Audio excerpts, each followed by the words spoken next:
திடீரென வந்த சர்வாவை டைகராக ஏற்றுக்கொள்ள முடியாது என கேங்ஸ்டர் கரிகாலன் சர்வாவை சண்டைக்கு அழைத்தார். சிறிது நேரத்தில் கரிகாலன் மற்றும் சர்வா இருவரும் அந்த பாக்ஸிங் ஏரியாவிற்கு வந்து சேர்ந்தனர். அங்கிருந்த தனது பவுன்சர்களை எல்லாம் கொஞ்சம் வெளியில இருங்க என்று அனுப்பி வைத்தார் விக்ரமன். கரிகாலன் சண்டைக்கு தயாராக சர்வாவும் தனது சட்டையை கழட்டி வைத்தான். ரிங் உள்ளே நுழையும் முன், நல்லா யோசிச்சுக்கோ, இதுவரைக்கும் இந்த ரிங்ல நான் தோத்ததே இல்லை என்று கர்வத்துடன் கூறினார் கரிகாலன். ஆமா சர்வா, இதுவரைக்கும் கரிகாலனை யாருமே ஜெயிச்சதில்லை என்று இன்னொரு புறம் விக்ரமன் கூற, அதுக்கு காரணம் இதுவரைக்கும் அவர் என்ன ஃபேஸ் பண்ணதில்லை, அதான் இன்னைக்கு நான் வந்துட்டேன்ல, எல்லா ஹிஸ்டரியையும் மாத்தி எழுதிடலாம் என்று கான்பிடன்ஸுடன் பேசிய சர்வா ரிங்கின் உள்ளே எகிரி குதித்தான். சண்டையை ஆரம்பிப்பதற்கு முன்னால் கரிகாலன் விக்ரமனிடம், யார் மேல பெட் கட்ட போற, என் மேலையா இல்ல உன்னோட இந்த புது டூப்ளிகேட் டைகர் மேலையா என்று சிரித்துக் கொண்டே கேட்டார். இது என்ன கேள்வி, நான் டைகர் பக்கம்தான் என்று பட்டென கூறினார் விக்ரமன். அதை கேட்டதும் கரிகாலன் சத்தமாக சிரித்தார். நீ இவன் பக்கம்தான் நிப்பேன்னு எனக்கு நல்லாவே தெரியும். பாரு, உன்னோட இந்த புலிக்குட்டி இப்ப என்கிட்ட அடி வாங்கி எப்படி பூனைக்குட்டியா மாறி ஓடப் போகுதுன்னு என்று தெனாவட்டாக கூறிய கரிகாலன் சர்வாவுடன் சண்டையிட தயாரானார். விக்ரமன் வேறு வழி இல்லாமல், கடவுளே, சர்வாவுக்கு எதுவும் ஆகிடக்கூடாது என்று மனதில் நினைத்தபடி அங்கிருந்த பெல்லை அடித்து முதல் ரவுண்டை தொடங்கி வைத்தார். பெல் அடித்த அடுத்த செகண்ட் சர்வாவிற்கு யோசிக்க கூட நேரம் கொடுக்காத கரிகாலன் அவனை முகத்தில் குத்துவதற்காக ஓடி வந்தார். அதை பார்க்க பெரிய காட்டு யானை தன்னை நோக்கி வருவது போல சர்வாவிற்கு தோன்றியது. ஆனால் அவன் பயப்படவில்லை. ரொம்ப கூலாக அவர் அடியிலிருந்து தப்பித்துக் கொண்டான். அவன் முகத்தில் அதீத நிதானம்தான் தெரிந்தது. சின்ன வயதிலிருந்தே சர்வாவுக்கு ராஜன் சண்டை போடச் சொல்லிக் கொடுத்திருந்தாலும் அவன் அனாதை ஆசிரமத்தில் சேர்ந்த பின்பு வாழ்க்கையே அவனை ஃபோர்ஸ் பண்ணி மற்றவர்களோடு சண்டை போட வைத்திருந்தது. அங்கிருந்த ஒரு நேபாள் மாஸ்டர் அவனுக்கு எல்லா தற்காப்பு கலைகளின் பேசிக்ஸையும் கற்றுக் கொடுத்திருந்தார். வட சென்னையின் பாக்ஸிங் ரிங்குகளில் அவன் அவ்வப்போது ஏறி விளையாடுவதை வழக்கமாக வைத்திருந்தான். அதனால் சிறிது கூட பயமில்லாமல் கரிகாலனை நேருக்கு நேராய் பார்த்தான். அவர் கண்ணை பார்த்தாலே பயந்து ஓடிவிடும் மற்றவர்களுக்கு முன்னால் சர்வா தலை நிமிர்ந்து நிற்பது கரிகாலனுக்குள் புதிய பயத்தை உருவாக்கியது. அவர் மீண்டும் அட்டாக் பண்ண ஓடிவர அந்த முறையும் சர்வா தப்பித்து அவருடைய பின்னந்தலையில் ஓங்கி ஒரு அடி அடிக்க கரிகாலன் மடார் என்று தரையில் விழுந்தார். அவன் கிக் ஸ்டைலை பார்த்த விக்ரமன் அசந்து போனார். விண்ணென்று தெரித்த தலையை கோபமாய் பிடித்தபடி கரிகாலன் எழ அதற்குள் சர்வா அந்த ரிங்கின் ஒரு மூலையில் சென்று அவரை மீண்டும் வரும்படி அழைக்க விக்ரமன் முகத்திலோ உற்சாகம் களை கட்டியது. தன்னை நோக்கி ஓடி வந்த கரிகாலனை இடது காலில் ஓங்கி மிதித்த சர்வா லேசாய் மேலே எம்பி அவர் நெஞ்சில் ஒரு குத்துவிட மறுபடியும் கரிகாலன் கீழே விழுந்தார். விசில் அடித்து கைத்தட்டிய விக்ரமன், சூப்பர் சர்வா, சீக்கிரம் சரண்டராக கரிகாலா, எதுக்காக உன்னோட ரெக்கார்டை நீயே லூஸ் பண்ணிக்கிட்டு இருக்க? நீ டைகர் கிட்ட தோத்து போனத நான் வெளியே யார்கிட்டயும் சொல்ல மாட்டேன் என்று விக்ரமன் சிரிக்க ஆரம்பிக்க கரிகாலனின் கோபம் ஏறிக்கொண்டே போனது. அவரும் சர்வாவை பலவிதமாக அட்டாக் பண்ண முயன்றாலும் அவன் அவரை விட 10 மடங்கு வேகமாக இருந்ததால் மீண்டும் மீண்டும் அவனிடம் அடி வாங்கி ஒரு கட்டத்தில் வாயில் ரத்தம் வடிந்தபடி மூச்சுவிட முடியாமல் கீழே விழுந்து கையை தூக்கி சண்டையை ஸ்டாப் பண்ண சொல்லிவிட விக்ரமன் உற்சாகத்தில் கத்திவிட்டார். சர்வாவும் சண்டையை நிறுத்த கரிகாலன் வலியோடு, இதெல்லாம் எங்கிருந்து கத்துக்கிட்ட என்றார் நம்ப முடியாமல். நல்ல வாத்தியாருங்க கிட்ட இருந்து. இது எப்படி என்னோட இடமோ அதே போல இதெல்லாம் எனக்குள்ளேயே இயல்பா உருவான விஷயங்கள். என் அப்பா ராஜனோட ஸ்கில்ஸ் என்றவன் அருகே அமர்ந்து சொல்ல கரிகாலன் அவனை உன்னிப்பாக பார்த்தார். எஸ், நீ ராஜனோட பிளட் தான். இந்த அப்பர் கட் பாக்ஸிங் ஸ்டைல் உன் அப்பாவோட ஸ்பெஷல் தான். நீ நிரூபிச்சிட்ட. வெல்கம் டைகர் என்று அவனை அணைத்து அவன் கையில் முத்தமிட்டார். விக்ரமனோ டைகர் டைகர் டைகர் என்று கத்தி இன்னைக்கு பெரிய பார்ட்டி பண்ணிடலாம் என்று உற்சாகமாக சொன்னார். கரிகாலன் சர்வாவிடம், எங்க கூட ஜாயின் பண்ணிக்கோ டைகர் என்று அழைக்க சர்வா மறுத்தான். தப்பா கேக்குறீங்க என்றவன் புருவம் உயர்த்த கரிகாலன் சற்று உள்ளே போன குரலில், எங்க கூட ஜாயின் பண்ணிக்கிறீங்களா டைகர் என்று பணிவாக மீண்டும் கேட்க சர்வா முகத்தில் திருப்தியான புன்னகை வந்தது. அவன் கரிகாலனின் கையை பிடித்து மேலே தூக்கியபடி "Why not?" என்று சொல்லிக் கொண்டிருக்க சரியாக வேதிகாவிடமிருந்து போன் வந்தது. "என்னோட பேரண்ட்ஸ் ஊர்ல இருந்து வந்துட்டாங்க. அவங்களுக்கு எல்லா விஷயமும் தெரிஞ்சிருச்சு. உன்னை பார்க்கணும்னு சொல்றாங்க. எங்க இருந்தாலும் கிளம்பி வீட்டுக்கு வா உடனே" என்று கூறினாள்.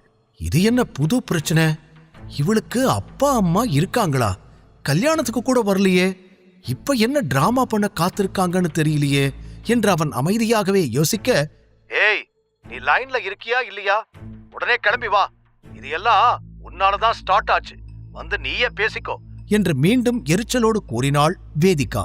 "சரி சரி வரே" என்று அழைப்பை துண்டித்த சர்வா முகத்தில் கன்ஃபியூஷன் அப்பட்டமாக தெரிந்தது. அதை கவனித்த விக்ரமன், "என்னாச்சு டைகர்?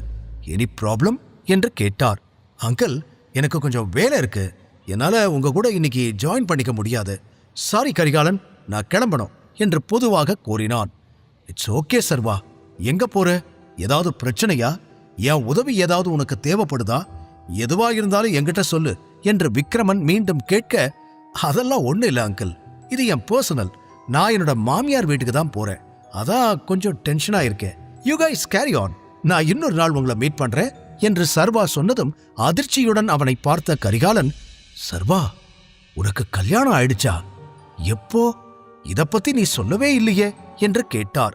"அது ஒரு பெரிய கதை.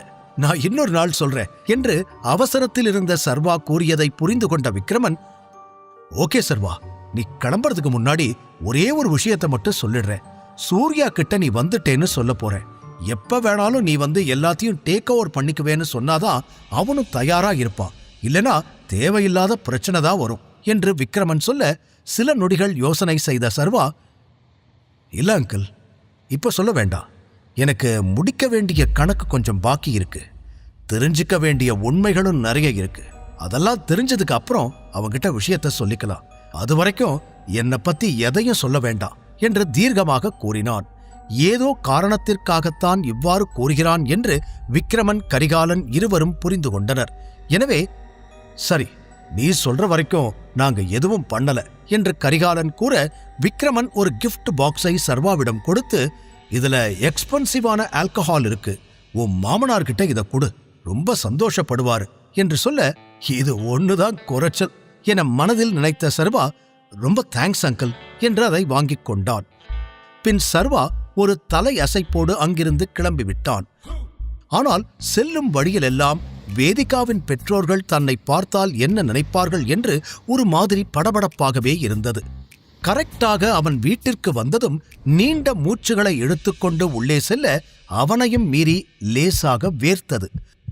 உள்ளே ஹாலில் வேதிகாவின் அம்மா அம்பிகாவும் அவளுடைய அப்பா குணசேகரனும் அமர்ந்திருக்க, அவர்கள் சர்வா வந்ததும் அவனை தலை முதல் கால் வரை கண்ணாலே ஸ்கேன் பண்ண ஆரம்பித்தனர்.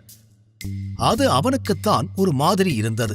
வேறு வழியில்லாமல் கஷ்டப்பட்டு சிரித்தவன், "ஹலோ ஆண்டி, ஹலோ அங்கிள், எப்படி இருக்கீங்க?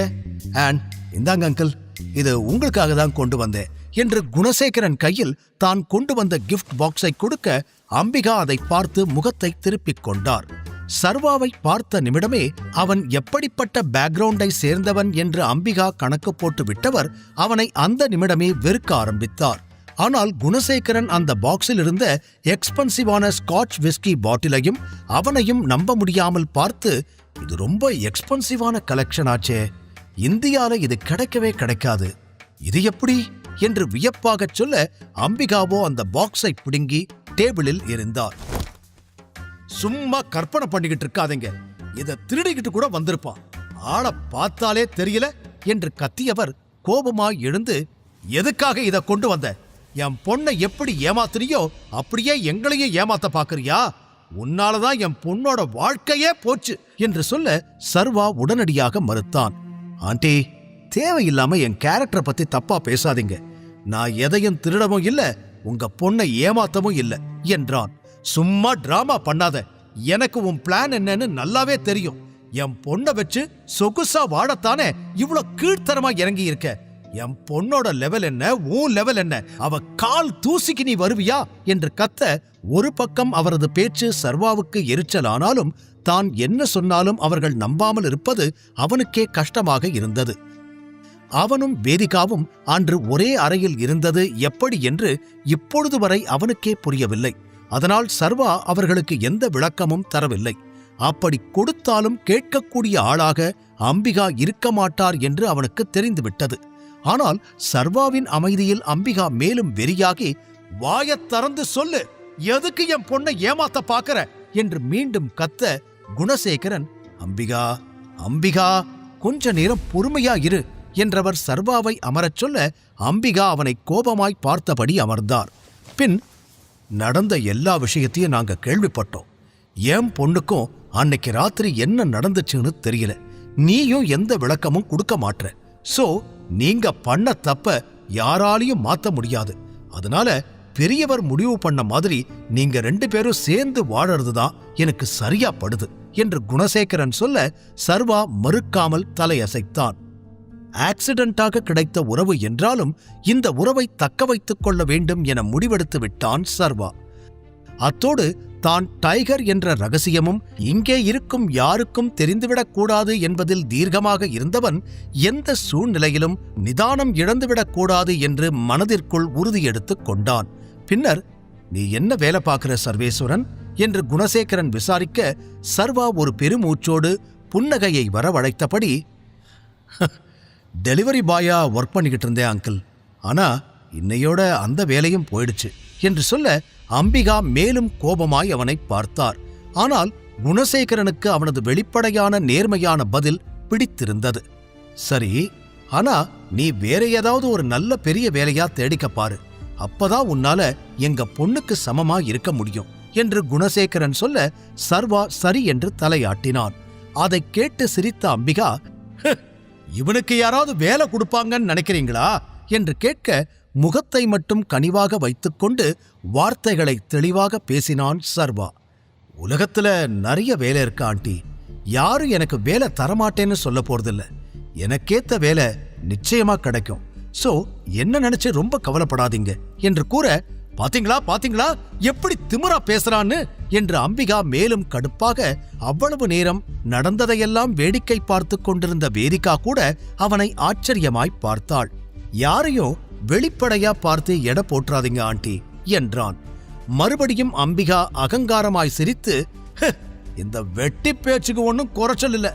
நாங்க வேலைக்கு போகணும்னு சொன்னதும் கிடைச்ச ஏதாவது ஒரு வேலைக்கு போயிடலான்னு தப்பு கணக்கு போடாத.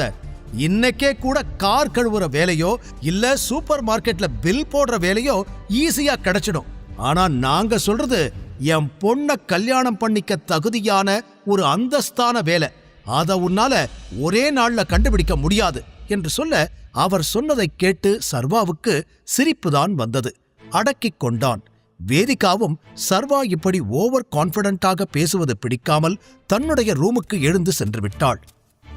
சரி ஆண்டி, நாளைக்கே அதை ப்ரூவ் பண்ணிடலாம் என்று சர்வா சொல்லிவிட, அம்பிகா பார்க்கலாம் என்று விருட்டனை எழுந்து சென்று விட்டார். குணசேகரன், டேக் கேர், ரொம்ப லேட் ஆகிடுச்சு. நீ இன்னைக்கு நைட் இங்கேயே தங்கிக்கோ. மேலதான் வேதிகாவோட ரூம் இருக்கு. குட் நைட் என்று சொல்லிவிட்டு செல்ல, இந்த வீட்ல இந்த ஒருத்தராவது நல்ல மனுஷனா இருக்காரே என்று மனதிற்குள் சொல்லிக் கொண்டவன் அன்று இரவு வெகுநேரம் ஆகிவிட்டதால் அவன் வேதிகாவோடு தங்க முடிவு செய்தான்.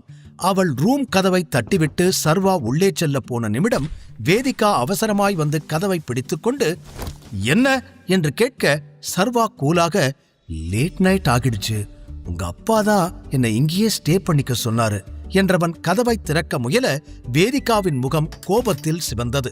உன்னை என்னோட ரூமுக்குள்ள விடுவேன்னு நினைக்கிறியா என்று கதவை திறக்க விடாமல் அழுத்தி பிடித்தபடி கேட்க, அப்புறம் நான் எங்க போறது என சர்வாவும் கேட்டான். எங்கேயோ போய் தொலை, முதல்ல கதவுல இருந்து கையை எடு, நான் வேகமா தள்ளுனேன்னா உன் கை நசுங்கிடும் என்று வேதிகா சர்வாவை பார்த்து கத்த, அவனோ துளி கூட அசையாமல், எங்க ட்ரை பண்ணி பாரு என்று கூற, வேதிகா கதவை மூட முயற்சி செய்தாள். அவளால் ஒரு இன்ச் கூட அசைக்க முடியவில்லை. சர்வா புன்னகைக்க கோபமான வேதிகா, என்னால உன்னை ஏன் ரூம்குள்ள விட முடியாது. வேணும்னா போய் சர்வன்ட்ஸ் இருக்கிற ரூம்ல தங்கு, இல்ல ஸ்டோர் ரூம்ல படுத்துக்கோ. தாத்தா சொன்னதுக்காகத்தான் உன் கூட ரெஜிஸ்டர் மேரேஜ் பண்ணிக்கிட்டேன். சீக்கிரமே நான் உன்னை டிவோர்ஸ் பண்ணிடுவேன். கெட் லாஸ்ட் என்று கூற அதுவரை கம்பீரமாக நின்று கொண்டிருந்த சர்வாவின் முகம் அடுத்த நொடி மாறியது. அவன் பிடியை தளர்த்த வேதிகா வேகமாக கதவை சாத்திவிட்டாள். சர்வாவால் மாமியார் அம்பிகா சொன்னது போல ஒரே நாளில் பெரிய வேலையை தேடி தன்னை ப்ரூவ் பண்ணிக்கொள்ள முடியுமா? வேதிகா மனதை சர்வா எப்படி மாற்றப் போகிறான்? தொடர்ந்து கேளுங்கள். Tiger returns only on Pocket FM. Link டிஸ்கிரிப்ஷனில் கொடுக்கப்பட்டுள்ளது.